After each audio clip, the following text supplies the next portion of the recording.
Ballot లెక్కింపు ప్రస్తుతం నడుస్తోంది. దీనికి సంబంధించిన వివరాలు మా కరెస్పాండెంట్ రామ్ నరేష్ అందిస్తారు. Ram Naresh. Good morning madam. చెప్పండి. జూబ్లీహిల్స్ ఉప ఎన్నికకు సంబంధించి కౌంటింగ్ ప్రక్రియ అయితే ప్రారంభమైంది. ఉదయం 8 గంటలకు తొలుత పోస్టల్ బ్యాలెట్కి సంబంధించేసి 101 ఓట్లకు సంబంధించేసి కౌంటింగ్ ప్రారంభమైంది. దాంట్లో కాంగ్రెస్ పార్టీకి ఆధిక్యం అయితే కనిపిస్తున్న పరిస్థితి. మరోవైపు ఏదైతే పోలింగ్ బూత్ నెంబర్ 1 దగ్గర నుంచి 42 వరకు మొదటి రౌండ్కు సంబంధించిన కౌంటింగ్ కూడా ప్రక్రియ ప్రారంభమైంది.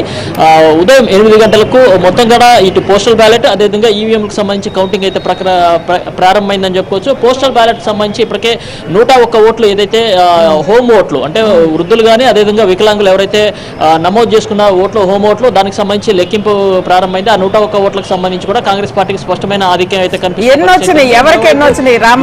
సంబంధించి కౌంటింగ్ ప్రక్రియ కూడా ప్రారంభమైందని చెప్పుకోవచ్చు. అసలు అంటే ఈ పోస్టల్ కానీ హోమ్ ఓట్లు కానీ వీటికి సంబంధించి ఎవరికి ఎన్ని వచ్చినాయి? ఇంకా దానికి సంబంధించి ఇంకా స్పష్టమైన ప్రకటన అయితే బయటకు రాలేదు. కానీ ఇప్పటివరకు అందుతున్న సమాచారం లోపల నుంచి మనకు అందుతున్న సమాచారం ప్రకారం ఆ 101 ఓట్లలో కాంగ్రెస్కి అయితే స్పష్టమైన ఆధిక్యంగా ఉన్నట్టయితే తెలుస్తుంది. 101 ఓట్లకు సంబంధించి కాంగ్రెస్ పార్టీ ఆధిక్యం కనిపిస్తుంది. కాబట్టి ఇక ఈవీఎంలకు సంబంధించి కౌంటింగ్ ప్రారంభమైంది. మొదటి రౌండ్కి సంబంధించి మరికొద్ది సేపట్లో ఫలితాలు వెలువరించేందుకైతే తెలుస్తుంది. 2 రౌండ్లలో అంటే మొదట షేక్పేట డివిజన్కి సంబంధించి 2 రౌండ్లలో కౌంటింగ్ సంబంధించిన వివరాలను కూడా వెల్లడిస్తారు.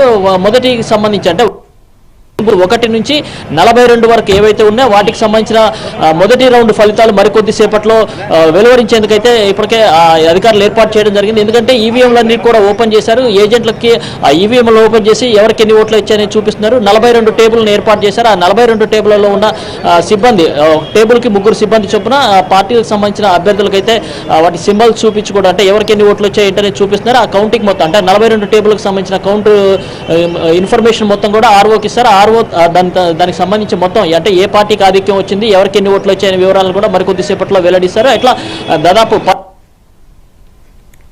రామ్ నరేష్ ప్రతి రౌండ్ సంబంధించి అప్పుడు వివరాలు అందించే ఏర్పాట్లు మరోవైపు కౌంటింగ్ తిరిగే కూడా లోపల ఏజెంట్లకు సంబంధించి సరైన అంటే వసతులు ఎక్కువ చాలా మంది అంటే 58 మంది అభ్యర్థులు ఎక్కువ లేవు. చాలా మంది అంటే 58 మంది అభ్యర్థులు పోటీ పడుతున్న నేపథ్యంలో వాళ్ళకి సంబంధించి కూర్చోడానికి ఏజెంట్లకు సరైన వసతులు కూడా లేవంటూ కొంతమంది నిరసన వ్యక్తం చేస్తూ కూడా బయటకు వచ్చిన పరిస్థితి ఉందని చెప్పుకోవచ్చు. ఎందుకంటే 58 మంది అభ్యర్థులు పోటీ చేసినప్పటికీ కూడా ప్రధానంగా కాంగ్రెస్ అదేవిధంగా బీఆర్ఎస్ పార్టీల మధ్య పోటీ నెలకొందని చెప్పుకోవచ్చు.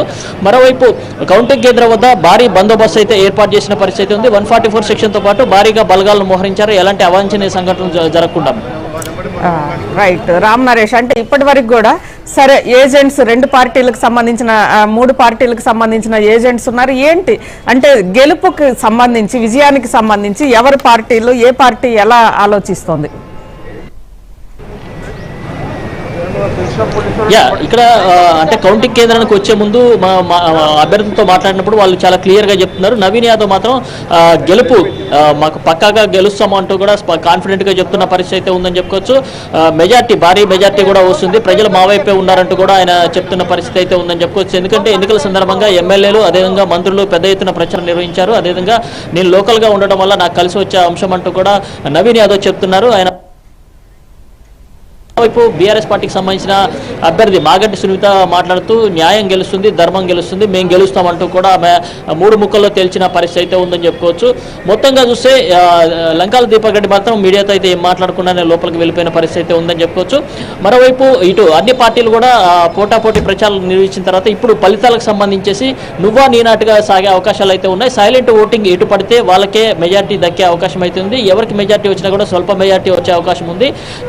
మొదటి అంటే దాదాపు 4-5 రౌండ్లు అయ్యేసరికి ఎవరికి ఏటు ఉంది అనేది ట్రెండ్ అయితే తెలిసే అవకాశం ఉన్నట్టుగా తెలుస్తుంది.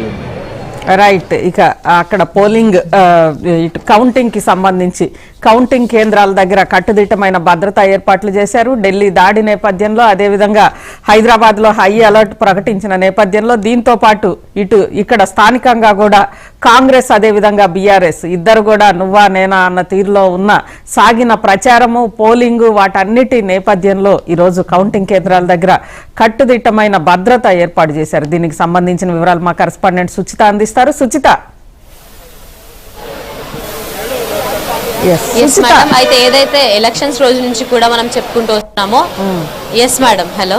ఎస్ చెప్పండి సుచిత, ఏంటి భద్రతా ఏర్పాట్లకు భద్రతా సంబంధించి ఏర్పాట్లు. ఇక్కడ 2 అంశాలు ఉన్నాయి సుచిత. ఒకటి, ఇటు కేంద్ర హోంశాఖ హై అలర్ట్ ఒకవైపు, రెండో వైపు 2 పార్టీల మధ్య కూడా హోరాహోరీ ఉంది కాబట్టి కౌంటింగ్ లో అటు ఇటు అవుతా ఉంటది కాబట్టి 2 పార్టీల మధ్య కూడా ఘర్షణ చెలరేగే అవకాశం ఉంది. ఎందుకంటే పోలింగ్ రోజు సాయంత్రం చూసాం మనం ఘర్షణలు, ఎలాంటి వాతావరణం ఉందో ఏంటి, వీటన్నిటికీ సంబంధించి ఎలాంటి భద్రతా ఏర్పాట్లు చేశారు?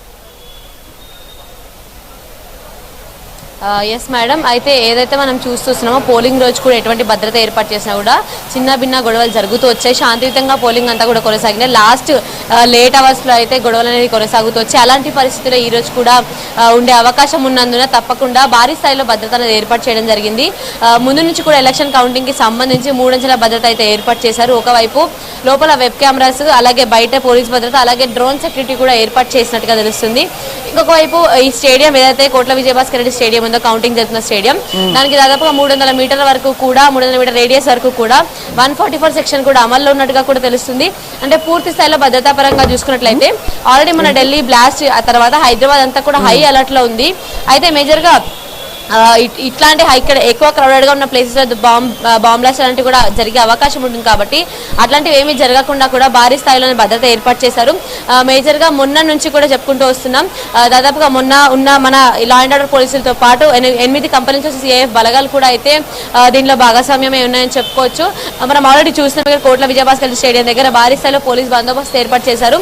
అంటే మేజర్ గా ఎలక్షన్ కమిషన్ నుంచి ఇష్యూ అయిన పాస్ లేకపోతే లోపలకు కూడా పంపించిన పరిస్థితి కనిపిస్తూ వస్తుంది. ఇదంతా ఒకవైపు అయితే, మరొక వైపు అటు కాంగ్రెస్ కానీ ఇటు బీఆర్ఎస్ కానీ హోరాహోరీగా మొన్న ఎలక్షన్లో అయితే పాల్గొన్నాయి, ప్రచారం చేశాయి. అలాగే ఎలక్షన్స్ రోజు కూడా సాయంత్రం కూడా చిన్న చిన్న గొడవలు జరుగుతూ వచ్చాయి. అలాంటివి ఏమీ కూడా ఈరోజు జరగకుండా అయితే ఉండే ప్రయత్నం చేయడానికి అయితే పోలీసులు గట్టిగా నిలబడ్డారని చెప్పుకోవచ్చు. ఎందుకంటే ఇప్పుడు ఫస్ట్ రౌండ్ ఎలాగైనా కాంగ్రెస్కి మేజర్గా పోస్టల్ బ్యాలెట్ అనేది కాంగ్రెస్కి సపోర్ట్గా వచ్చిన తర్వాత ఎటువైపు అయితే మెజారిటీ వస్తుందో ఆపోజిట్ వాళ్ళు తప్పకుండా గొడవ చేసే అవకాశం ఉంటుంది. ఒకవైపు రిగ్గింగ్ జరిగిందంటూ కానీ, ఈవీఎంలు మార్చేశారంటూ కానీ, రాంగ్ కౌంటింగ్ చేశారంటూ కానీ రకరకాల ఆరోపణలు చేస్తూ గొడవలు చేసే అవకాశం అయితే ఉంటుంది. ఇలాంటి గొడవలన్నీ జరగకుండానైతే పోలీసులు కట్టుదిట్టమైన భద్రత ఏర్పాటు చేశారని చెప్పుకోవచ్చు. పూర్తి స్థాయిలో దాదాపుగా కౌంటింగ్ స్టేషన్ దాదాపులో 300 మంది పోలీసుల వరకు కూడా పెట్టినట్టుగా తెలుస్తుంది. అందరూ కూడా మనం ఇక్కడ చూస్తున్నాం. ఆల్రెడీ పోలీసులు ఆల్రెడీ ఇక్కడ మనం ఇటువైపు చూసినట్లయితే గేట్ వైపు నుంచి కూడా, అలాగే చుట్టుపక్కల కానీ మొత్తం పూర్తి స్థాయిలో పోలీసులు గట్టిగా అయితే నిలబెట్టారని చెప్పుకోవచ్చు. కానిస్టేబుల్స్ దగ్గర నుంచి సిఎల్ వరకు కూడా అందరూ కూడా బయటనే అయితే ఎటువంటి ఇబ్బందులు కలగకుండానైతే నిలిచని చెప్పుకోవచ్చు. దాదాపుగా ఓన్లీ బయట వరకే కూడా 180 మంది పోలీసులు